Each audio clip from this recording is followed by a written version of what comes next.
Dumating na sa Canada si Pangulong Ferdinand Marcos Jr. para sa kanyang 4 na araw na official visit na layong palakasin pa ang ugnayan ng Pilipinas at ng nasabing bansa. Kasama sa nakahanay na aktibidad ng Pangulo ang paikipagpulong sa Filipino community at ang bilateral meeting kay Canadian Prime Minister Mark Carney. Ang mga detalye sa ulat ni Let Narciso. Mag-aalas 8 kaninang umaga, oras dito sa Pilipinas, nang dumating si Pangulong Ferdinand Marcos Jr. sa Vancouver, Canada para sa 4 na araw na official visit.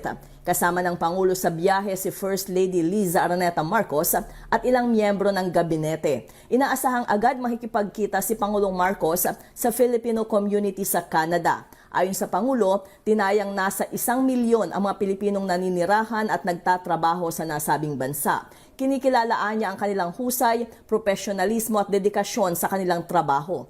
Kasama rin sa schedule ni Pangulong Marcos ang one-on-one meeting kay Prime Minister Mark Carney. Binigyang diin ng Presidente ang kahalagahang lalo pang mapalakas ang ugnayan sa Canada na sumusuporta sa Pilipinas sa usapin ng soberanya. With Canada, we have seen an unprecedented momentum in the deepening of bilateral relations.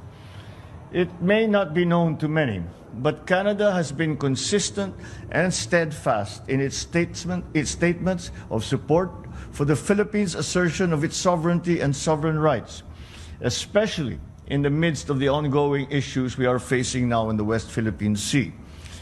Canada's consistent support, both bilaterally and multilaterally, reflects our shared interest in upholding a rules-based international order, including the United Nations Convention on the Law of the Sea, or UNCLOS, and the 2016 Arbitral Award. It is thus imperative that we further strengthen this connection with our long-standing friend and partner. Para sa MBC TV Network News, ito si Det Narciso ng DZRH. Una sa Pilipinas, una sa Pilipino.